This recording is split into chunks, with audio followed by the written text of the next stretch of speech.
Okay, so what's your name and where are you from? My name is David Sastre and I'm from Colombia. Okay, and how long have you lived in New York? I lived in New York for 7 years. Okay, and you speak English very well. How did you learn English?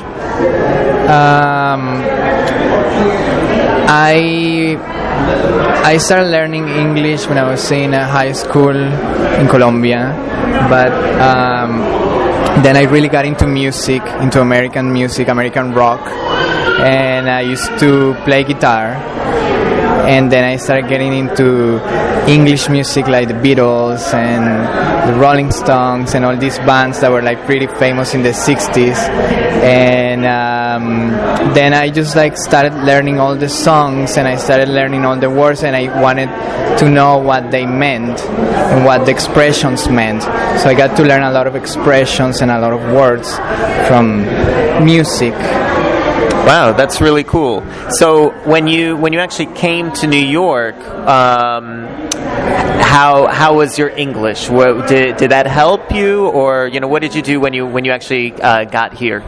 Well, the English that I knew helped me, but still I wasn't very. Sometimes I kept translating things from Spanish to English in my mind while I was talking. But at some point, after so many years here, I got to a point that I wouldn't think about it anymore. And I'm also a very social person, so I just wanted to talk to people, and I had that urge in my body that I just wanted to talk. And then I can talk really fast now, I guess. I think that's key. I mean, I think a lot of people are actually afraid to speak with people because they're afraid to make mistakes or whatever. I mean, what sort of advice would you give to someone who is afraid of doing that? When someone doesn't understand you, just keep talking. and then